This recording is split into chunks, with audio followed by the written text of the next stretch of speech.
Assalamu alaikum. Ayaw bismillah be wa bambara ka jamukan o keneka.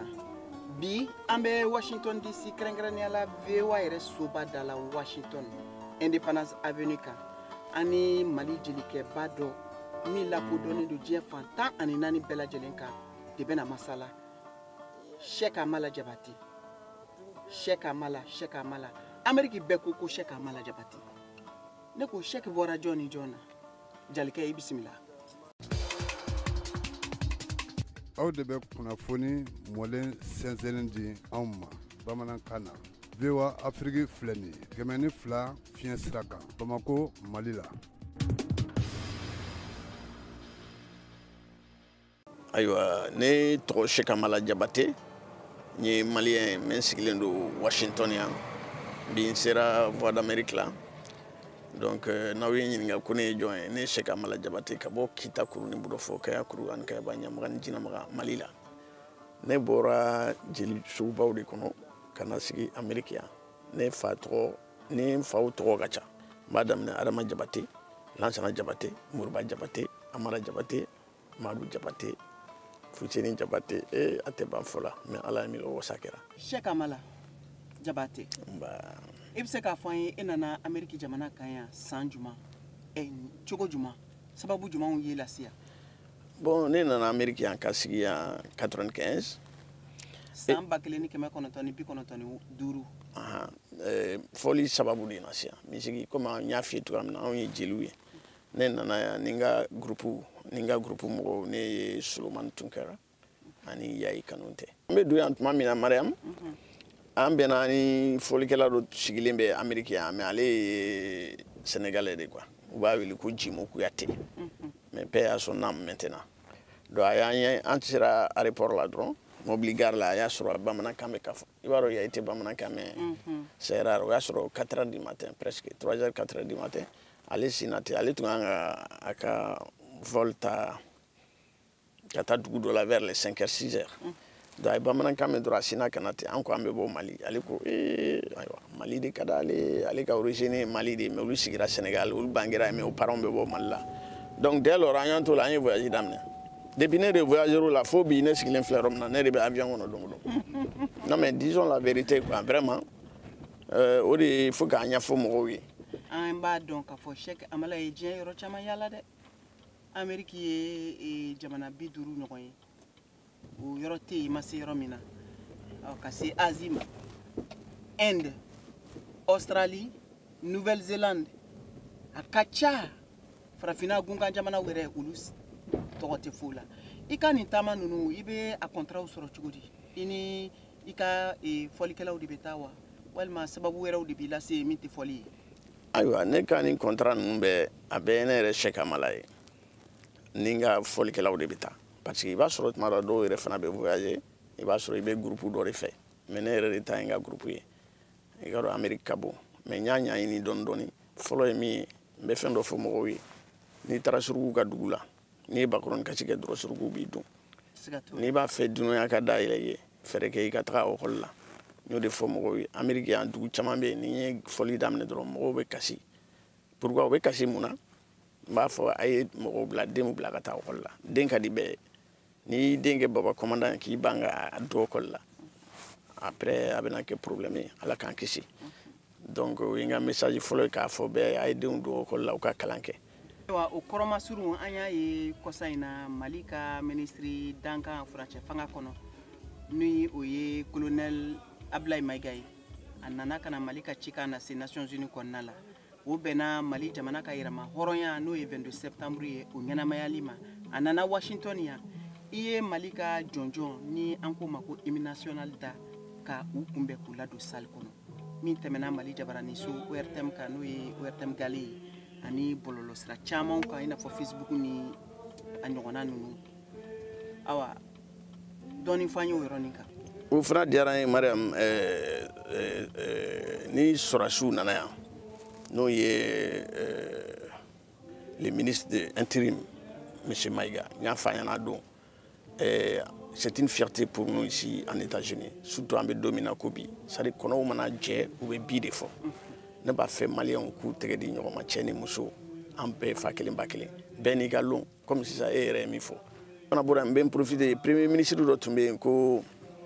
monsieur Maïga Youssoufi Maïga à quoi non c'est-à-dire que lui Cheikh Amala c'est lui Cheikh Amala de Bekuma ay al nenti kuma la parce que on y a instrument tissué mais aya ira jelia et be bara min ke ka diambulu et puis ni koko be ke ne nu be de jira wa ambassadeur fin be ni nana ni ma Cheikh Amala edron abe komi i ka nali manya parce que mena dugu nya fi abe ke tukamina duna nya kuru ka bate ko baye ay to kam wala me ona nyogo na chamani mali on na fin ni anu dona bureau kono ya wallahi mbe ka fo mbolo fle san fente galonti ala donc ba fo Cheikh Amala anana dran yi to fo dron anga fa nyana bora yoro fana kuna wolo dan jelia ko bare ko livre mu be akacha aywa jalke ambika dugula oui Washington encore ni be jida dola ya cospe awa amba do ka fo fene Ameriki jamana dunia yere decision ba chama be tan yoro indila ya cospe Ameriki ministère ka chaya famaso oni yamanja anta do yoro jumai bon comme ede ba nye febi ambika so aywa bari yan yi ka jamana flana yi ouais Mali kofe cospe ibise ka nye foli kanye an ko den an yebe jida kenela an yebe so chama na so munu be koroni to ko de ba bela aywa o diyara ye an filɛ yɔrɔ min na sisan an bɛ Washington DC dugu kɔnɔ la aw ɲan bɛ so jɛmanba min na o de tɔgɔ ko Capitole français kan na u b'a fɔ ko assemblée yan o de filɛ film caman bɛ tourner yan an bɛna yan mɔgɔw caméra u b'an ta nin de ye Capitole ye mais assemblée de don donc n'i y'a jateminɛ ni président bɛ sigi u bɛna kuma kɛ yan nous ni bere c'est comme Mali assemblée générale voilà assemblée nationale ouais. Donc si ça nous est mɔgɔw sigi président min sigira on a ka jama de bɛ tɔgɔma ni Pennsylvania Avenue fɛ tan fo Maison Blanche da la Sénat c'est normal et puis ça fait partie de ni mɔgɔ élu ni ka gouvernement min sigira aw de bɛ tɔgɔma au Sénat ka daminɛ ni Pennsylvania Avenue fɛ fo Maison Blanche la o ye Amérique ladala ko ye n'an bɔra yen Canada ambassade de filɛ l'ambassade de Canada o filɛ ni building nin kɔfɛ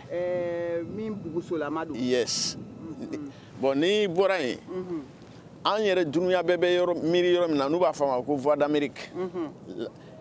Voice of America o y'a anglais-kanama ye mais voix d'Amérique o de bɛ Capitole numanyan fan nin fɛ ni dunuya bɛɛ b'a fɛ k'a ye voilà aw bɛ baara kɛ yen ayiwa n'i ye jate bon ala ye min lɔ wasa kɛra an ka cɛjan bɛ ka bɔ Segu n'o ye Cheikh Thioro Mariam Traoré ani Keyatou Traoré ani monsieur Touré Bakassi donc c'est une fierté pour moi kana jɔ devant les capitales pour que ka yɔrɔw ɲɛfɔ an ka Mali mɔgɔw ye e tɛ Mali kelen ta ye comme i y'a fɔ kuma la cogo min na i ye farafinna bɛɛ de ta ye kosɛbɛ communauté fɛn fɛn bɛ yan Guinéens wo Sénégalais wo Gambiens Maliens Ivoiriens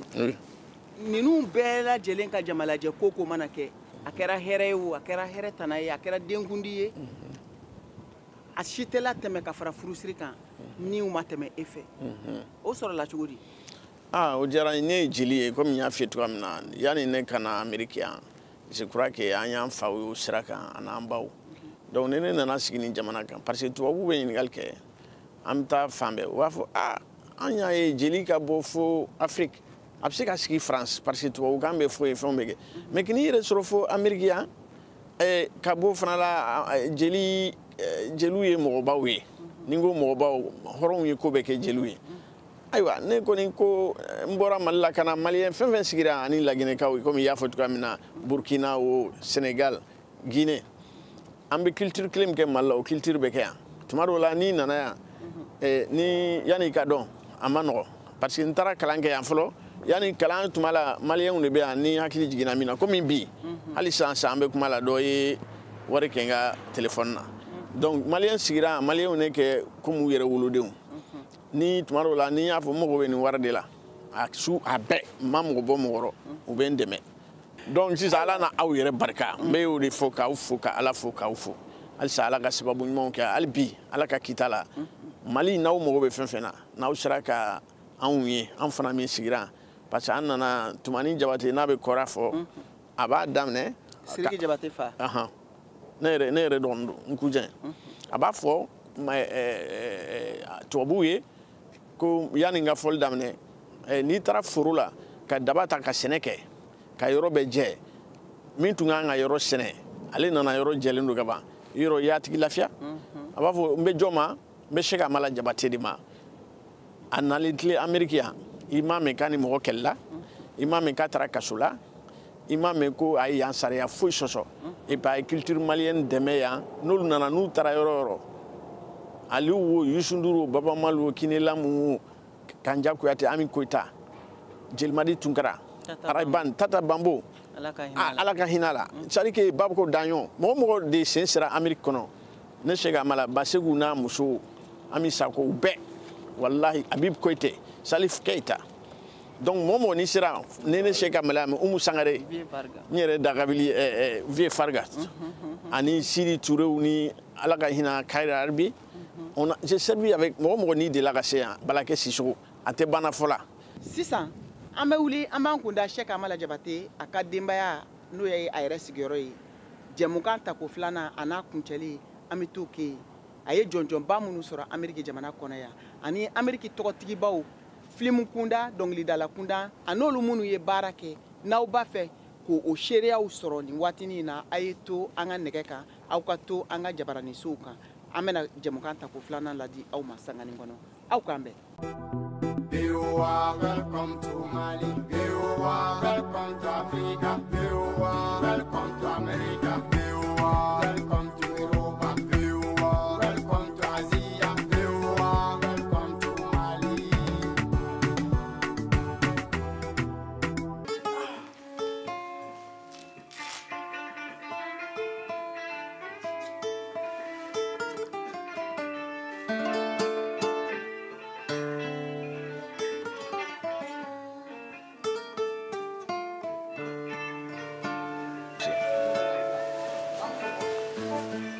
Oh.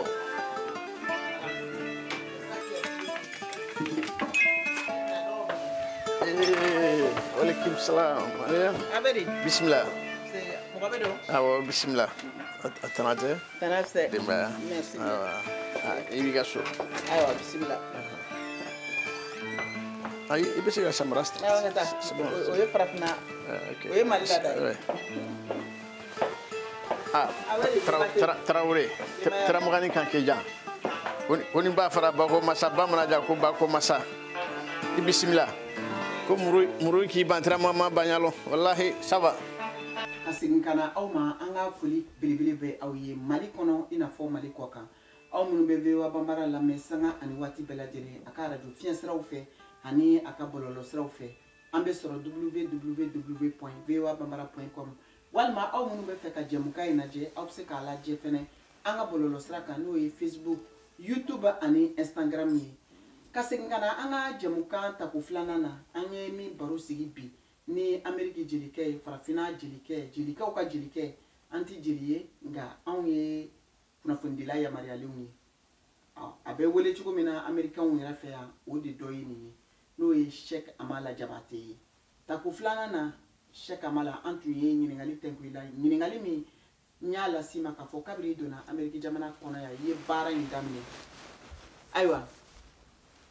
fɛn jumɛn kɛra i ka carrière kɔnɔ Amérique yan min ye nimisi wasa kosɛbɛ walima fɛn jumɛn kɛra min y'i kamana gan walima ni kuma ka di n bɛ se k'a fɔ a ma diya i ye kabiri i ye fɔli daminɛ Amérique yan. Ni jara aw bisimila aw yɛrɛ bɔra aw ka so aw nana aw ka so n bɛ se k'o fɔ an bɛ bɛɛ fo n bɛ Ala fo ka bɛɛ fo ne nana Amérique yan ka baara kɛ ni Américains ni farafinna dugu caman et que n sɛwalen don komi i yɛrɛ ɲininka min ye n dabaliban k'an content o tun ye Grammy ye don min na n ye n yɛrɛ sɔrɔ yen California Grammy Award ouais comme fɛnw bɛ yan donc an ɲɛ bɛ caman na en général a ye n bila kan sɛbɛdon n ka baara ma quoi et puis a ye n sɔn n ka maliyɛnya tɔ parce que Mariam anw bɛ i yɛrɛ y'a fɔ cogoya min na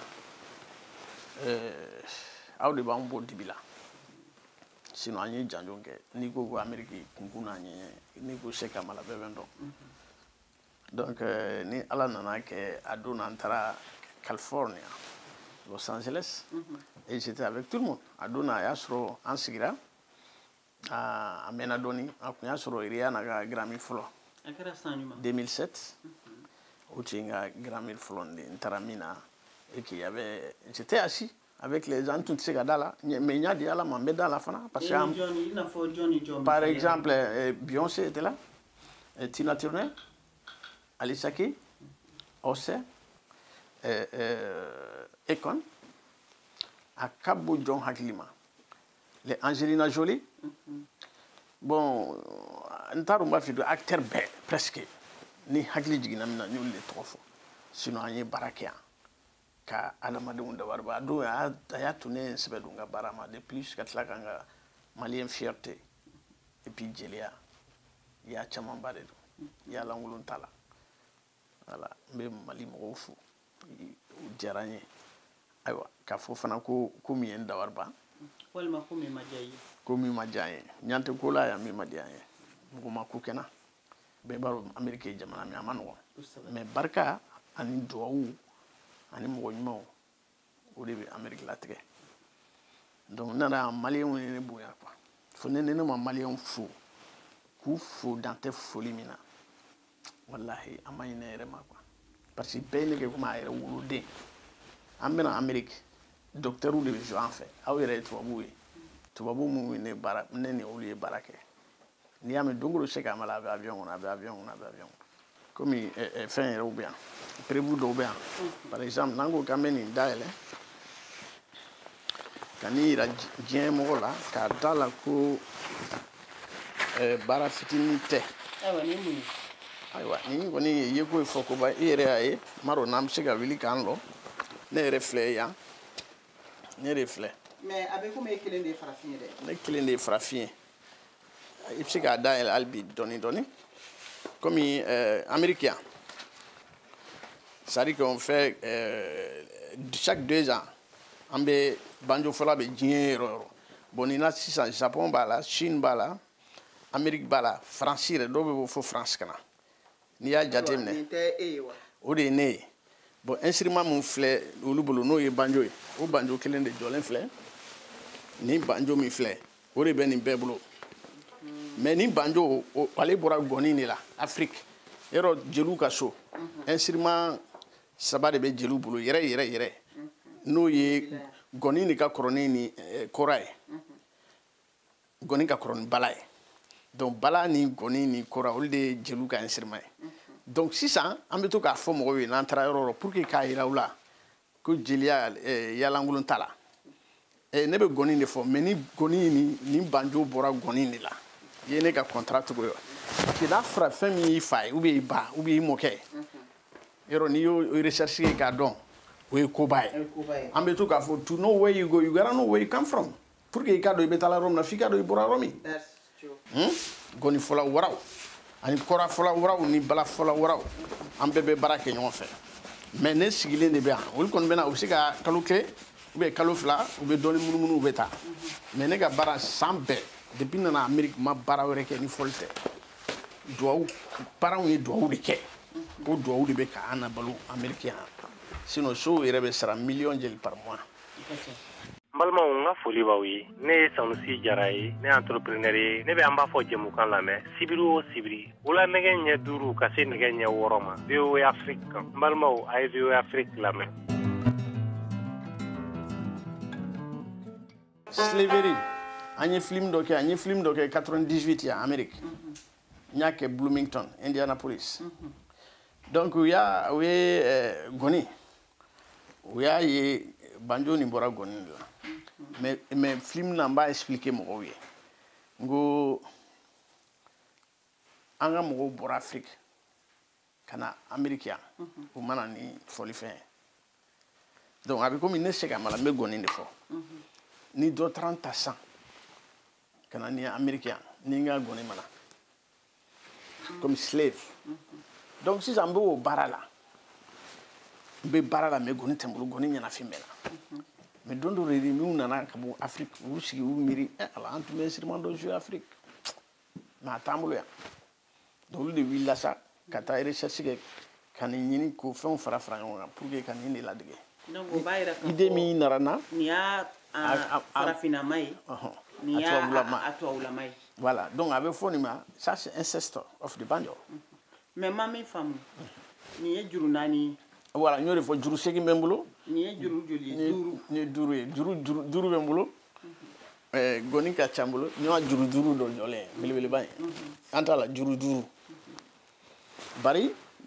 juru 6 bɛ n bolo juru 7 bɛ n bolo juru 8 bɛ n bolo mais danfara jumɛn bɛ olu ni ɲɔgɔn cɛ juru 7 juru 4 juru 5 juru 8 danfara min b'u ni ɲɔgɔn cɛ a fɔlikanw tɛ kelen ye a fɔlikanw tɛ kelen ye dɔw bɛ nin yɛrɛ nin ye juru 4 ye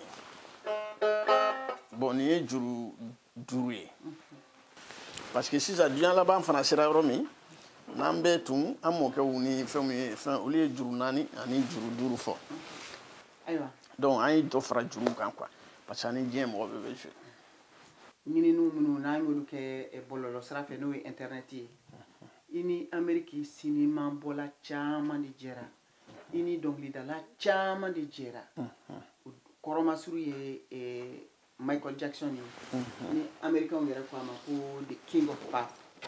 e ye Michael dɔn cogo di fo ka taa se ka sigi n'a ye a ka so ka baro kɛ ka baaraɲɔgɔnya don aw cɛ o diyara ye Mariam n y'a f'i ye cogoya min na anw ye jeliw de ye an ye jeliw ye ni jeliya fana tɛ a ka gɛlɛn ni ko sugu ka kɛ parce que ni photo min filɛ n'o ye Michael ye par exemple américain i man kun coiffé cogo ye ka ɲa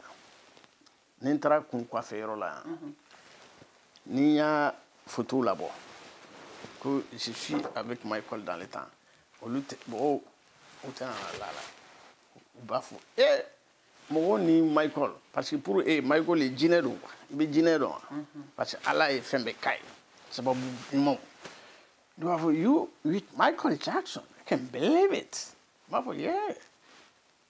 ni ngɔni kelen de sababu yala ne ye Michael dɔn awɔ mais a tɛmɛna sira jumɛn fɛ voilà min bɛ dɔnbagaya donna cogo di ayiwa n bɛ n'o de f'i ɲɛna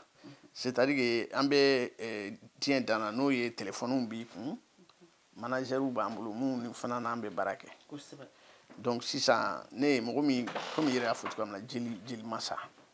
surtout Michael dɔw fana ka vie n bɛ se ka ni ɲɔgɔn mɔgɔ bɔ yɔrɔ jumɛn ni mɔgɔ sugu comme les jeli hali semaine passée n tun ni Bono bɛ ɲɔgɔn fɛ mais Bono la vie de Bono c'est pour travailler avec les Mali mais Michael c'est la même chose ne taara Michael ko a ko Sheikh you know what I'm going to be in Mali next year with my children. Il tulo bɛ n ka kuma la a ko san wɛrɛ a b'a fɛ a n'a ka denbaya ka taa Mali la donc maintenant l'homme propose le Dieu dispose n y'a dɔ ten ne hali Angelina Jolie a bɛ baranna mɔgɔw bɛ ɲininka a la parce que jinɛkow don b'a fɔ mais e bɛ se ka nin contact sɔrɔ cogoya jumɛn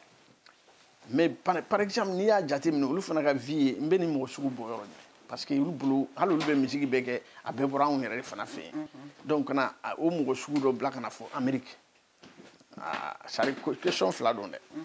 parce que mɔgɔw fana bɛ ne ɲininka n'u i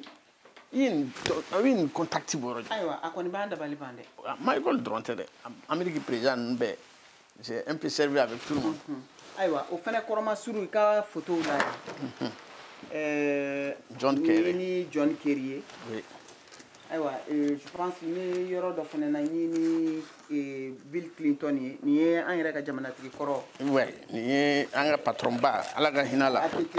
Touré Mandemori Berete Mandemori Jane Mandemori Cissé Mandemori ani fana bɛ kɛ don min na n'i y'a sɔrɔ n bɔra non n'i y'a sɔrɔ an taara fɛn Atlanta comme il travaille avec Jimmy Carter ni an filɛ Atlanta de tan mɔgɔ min jamana masa b'i sigi tan Mariam o tɛ ko gansan ye dɛ wa nin y'an sigilen de tan a ma deli ka ko bɔ ne ta la quoi a bɛ n bonya quoi hali n'a bɛ min lɔn n'a n'i bɛ ɲɔgɔn kan a b'a fɔ nin ye mun ye yɔrɔ o ye kobaw ye donc n'o fana bɔra yen nin na tan nin y'a sɔrɔ n bɔra Californie ko tuguni a bɛ ka n ka médaille dɔ ale a tɛ kelen ye a bɛ ka a bɛnna ma a y'a sɔrɔ n bɛ ka bɔ Grammy la Californie donc n ka médaille ale bɛ valise kɔnɔ n ka grammaire fɛngɛ quoi n bɛ tila k'a ta ka na y'aw k'a ye quoi c'est dans la valise là je devrais la faire sortir i ɲɛ bɛ nin médaille min filɛ ale de nin di yan a filɛ a bolo quoi mais nin fana la sɔrɔ an ni Japon, Chine, les États-Unis et puis presque combien de pays de l'Afrique. Mais ces jours-là, moi j'ai été le premier. Donc après, il m'a dit congrès, ni tra congrès là. C'est un sénateur quoi. US Sénat. Donc il est ni c'est bien ni fait ni donné un congrès qu'on a. Une photo de Blonné. Moi ben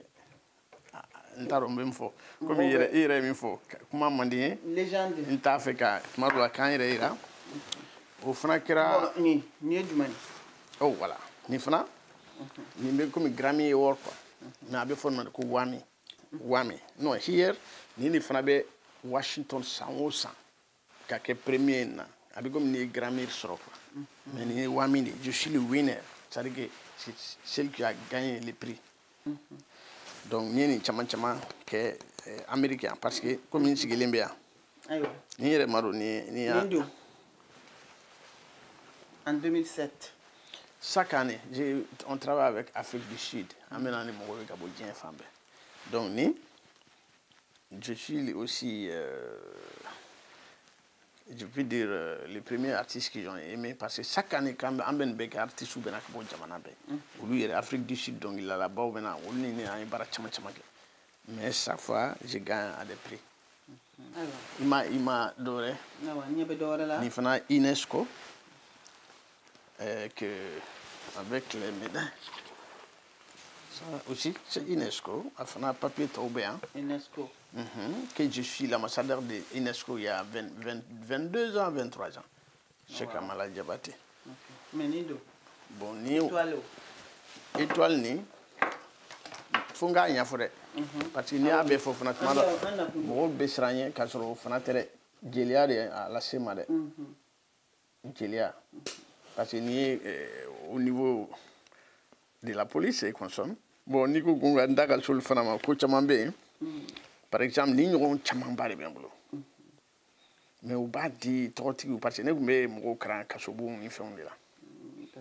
mo kran kasobuna mo mo ku dugu ba bon o kaso ibe America solo absika ke da wolonga da sigin pour que kadon folo hal ni be don c'est un truc magnétique ayre m'a permis mo ka ben fo ibe mi parce que yana uche amta police clearance ka jelu ni fonta katla ka papier do be woda ma na be kalansu do ke parce que ni dona ni ko isoro ala man kisla o maintenant tu tara kasudi ni etumeta kasokono etume mu kalanke kasudi on etume foli fonde awo katla ka fuye mbu kala non seulement be foli fon nyafo parce que Amérique kaso ani dunia dusi kaso te clair nta fo go mo gata kaso la mais ni tra kaso la fembe de be di mai olu sago de be ke concert de be ku ibe fanga don kaso de donc au ne ita a contrat sur mandi comme yemi fie ni a contrat sur parce que me kalo kilenge mana dongoro meta kaso bon clé dans le Pennsylvania là kaso mu ibe film ye to amina fulo nga America muso ni nana parce que imbe ku de comme ka bo jon hakima kaso kono parce que dongoro ambeta kaso bon clé bonga contrat là non seulement oui sera war chama mais yani kadu kaso kono ibena airfla avance là oye ki ilaje ki fuye katla ki parce que anga contrat kon la ibi ko flo yani kata barake rola kaso kono la ni mo be barake anya do ke ambe concert ke ça ambe ta kaso la ambe ku ke na be setle mo ma yororo I kontane baro contrat on avant quoi wa soro un mois on ambe na bola ambe be konta mo na nasera club ay wa soro bon amano et puis na famille nyana fimbena en même temps ni dona fana dunguru ni dona ibe masari ibe masasi alama awa ek metaw kaso munu na ali tumbe anga farafin ma fo ya fi maunde anga farafin de munu bora farafina kana komi enna na chugo mena ek mo do wi kaso la on mo de négocier kaso la mais au fana kuna wolo doy amben beke anglais kan de la de bamanangan tala français kan tala Okay, I gotta say, my name is Sheikh Hamala Jabate. I'm from Mali, West Africa. Oh, I know Mali. Mali is a good country. We like to visit over there one day. Donc, tu vois, on va sur un chaman, d'abord en Nigeria, même au moins, on fait. Nigeria, voilà, Guinée. Hakila, parce que mal, mais Jimmy Folauta, Altarando, il faut Chine. Katemani, anga Jemukai, Ambalma ou Alibi, Ambala si Aumaka, pour Pau Sokole, le Veo Bambara, Aka Jemuka, Krengrana, Anyo di Foy, Nai, Krengrane Sibi, Mali Jelikeba, America Jelikeba, Farafina Beje, no ye, Shaka Malajabati, I am Bisimilaka Subi, our Aka Folidma, Ango Don Laje, Anga Soka Sigana, Shaka Malam.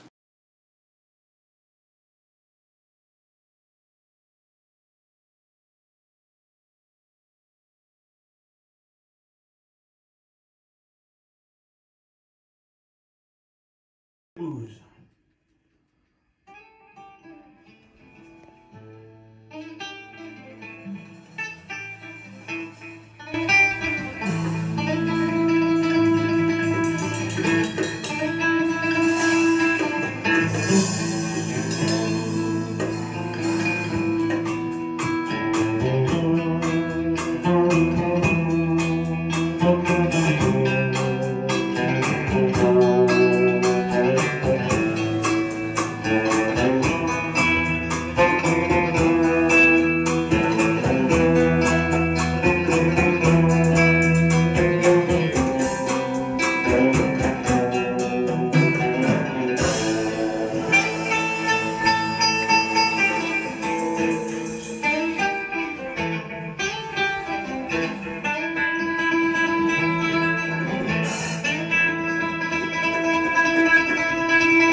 Jeli minnu bɛ Mali kɔnɔ ani artiste tɔ minnu bɛ Mali kɔnɔ san ko ni minnu ye génération ye waati kelen mɔgɔw ye tonton Jelimadi Tunkara bɛ se ka fɔ o fɛ tonton Sal Keita an bɛ se k'o fɔ o yɔrɔ la a ka ca Laginɛ n'an taara ye Mori Kante Ala ma hinɛ n'a la Babajan Kaba Ala ma hinɛ n'a la Kante Mafila u ka ca kosɛbɛ ani an yɛrɛ fa ɲuman Ala ka hinɛ a fɛnɛ na n'o ye Fodi Kuyate Tanti Jami cɛ e ni jeliɲɔgɔnw cɛ taama sira bɛ cogo di bon d'une manière o ka di ne ye kosɛbɛ i ye fɛn fɛn fɔ sisan o bɛɛ ye ne ka famille i y'a faamuya n'a daminɛ Fodi Kuyate ani Jami ye n dɔgɔnin ye Ala ka hinɛ a la Fodi c'est mon cousin direct Jami n ba de nɔrɔ la Jami ba ye fa kelen ba kelen Fodi n fa dɔgɔnin ko jeli na o ba ye fa kelen ba kelen jeliw ka bonda don ka bɔ Kita Kuruni bolo fo Kaya Kuruni Kayaba Ɲamaga ni Jɛnɛmaga n'i y'a ye bɛ an bɛ Yanba Mali bɛɛ Seka Mala yɛrɛ kelen tɛ mais comme ne ye famille ka guitare ta bi ka dunya lamunɛ ani gɔnɛ ka dunya hɛrɛ bɛɛ sɔrɔ Ala ni Jelimadi Rayban hɛrɛ foyi tɛ yen a ma min n'a tɛna a yɛrɛ yɛlɛma k'i kan ye et puis kabira Ala kanda ma deli k'a dimi ne ye i bɛ se k'a deli wari la tile kɔnɔ siɲɛ 3 a b'a d'i ma ne ni Tumani Jabate n'a nana yan ni bɛ ko la n b'a bila artiste bɛɛ de don depuis Ali Fariga fɛnkɛw bɛ yan n bɛ tila k'a yira Ali Fariga Ture n'a bɛ a bɛ balo tuma min n'a bɛ na yan parce que n'i nana n'i ma ne ye dɔrɔn a ma nɔgɔn quoi donc Ali Fariga tun bɛ wele n'a bɛ fɔ Cheikh n bɛ wele n bɛ France an ka kan na Washington o y'a sɔrɔ ne bɛ olu kalan yan quoi o tɛ bila ko ye dɛ donc n bɛ na Ali Fariga fana a ye ne bonya Tumani Jabate ye ne bonya Habib allo o bɔra halate ku ɲɔgɔn tile tan bɔ Habib m'a toujours respecté n ka grand respect b'u mais ni min gɛrɛgɛrɛla ɲɔgɔn na kosɛbɛ kosɛbɛ hali n ka labana disque n taara a kɛ Tumani fɛ o y'a sɔrɔ Sidiki yɛrɛ ka dɔgɔ Sidiki ye morceau jeli joué n ka labana disque na Tumani yɛrɛ y'a fɔ ko a b'a fɛ Sidiki kana bɔ n ye quoi donc Salif Keita dun Salif c'est les patrons Mandenkaw ka nari maga Mandenka jakuma kabala simbo to tan jon tan woro kala fa jona ni suba jata wali Salif n jatigɛ don n terikɛ don an ko ka di ɲɔgɔn ye depuis bi ma se et puis yan kosɛbɛ kosɛbɛ ani mɔgɔ baarara kosɛbɛ kosɛbɛ Amérique o ye Salif ye comme a ka nali tun ka ca n'a nana fana a bɛna fa an ka so an ye baara kɛ ɲɔgɔn fɛ et puis hali bi fana n b'a fɛ k'an ka foli las'u ma kosɛbɛ n contannen don a kɔrɔ et puis parce que olu ye fitini yelen mun ye Afrique bɛɛ n'an ko k'an bɛ se Salif ma bɛɛ de dɔɔni dɔɔni ta Salif fɛ donc ka Sijani kɛnɛ laban ko ɲuman d'a ma ani Jɛlimadi Tunkara ye ala ka hinɛ min banna fana n'o ye Mori Kanté ye i ye question mun posé Mori Kanté aussi on a fait ici beaucoup on a joué Washington yan an bɛna ne yɛrɛ kana bon ni artiste fɛn na n b'o kɛ kana wariba di nana ka wari di ka wari di a b'a fɔ mais ni cɛ in il n'est jamais fatigué de donner l'argent k'a sɔrɔ Mali la an tun bɛ taa n'a bɔra France an bɛ taa Palais de la Culture concert mun bɛ yen voilà on faisait ni fɔli i bɔra sisan i ka dɔnkili kɔnɔna la ko diɲɛ gɛlɛyara a hakilinaw inspiration nana i la cogo di n'i y'a kɛ jazz blues ka fara bon Mariam ni ale da parce que n bɛ bɔ Mali de la Mali ye danbe jamana ye karama jamana don hinɛ jamana don sinjiya jamana don n'a fɔra ni jamana dimanba ye n'i tagara kɔrɔ a ɲagamina i mana taa tile bɛ a ɲagami kɛɲɛ gan bayan fan a ɲagamina Worodugu Sahel anw ye messager de ye parce que ne bɛ ka jouer yɔrɔ min na tan n'an ye bɛna a daminɛ n'a fɔra dɔrɔn tap dunuya bɛɛ de bɛ lajɛ ni nana sɔrɔ n bɛ tila dɔrɔn dɔw b'a fɔ Japon bɛ wele Chine India Africa dunuya jama dɔ n sigilen bɛ tan n y'a daminɛ dɔrɔn a bɛ bila yɔrɔ bɛɛ sari n'i y'a kɛ dɔrɔn pap dunuya bɛɛ de b'a hali k'a fɔ ko Cheikh Amala Jabate from Mali i m'a sɛbɛn Kennedy Center donc c'est quelque chose ma chérie c'est à dire que an ka ɲɔgɔn minɛ an ka kɛlɛ ninnu dabila an ka ɲɔgɔn dɛmɛ ayiwa an balimaw aw yɛrɛ y'a faamu cogo min na an ye min sɔrɔ bi jamukan kɔnɔ sanga bi saba kɔnɔ k'a lase aw ma o de tun ye nin ye k'a lase aw ma k'a fɔ an ni Amérique jelikɛ Mali jelikɛ farafinna jelikɛ min lakodɔnnen don Mali kɔnɔ ani diɲɛ fan bɛɛ n'o ye Cheikh Amala Jabate ye an tun bɛ ale ka so bi ka masala n'a ye jamukan labɛnna Sekaw ka cɛjan Cheikh Thierno fɛ k'a lase aw ma Mariam Traoré fɛ VOA Bambara tɔgɔ la sisan an bɛna kɛnɛ wuli ni Cheikh Amala ka fɔli sen duman ye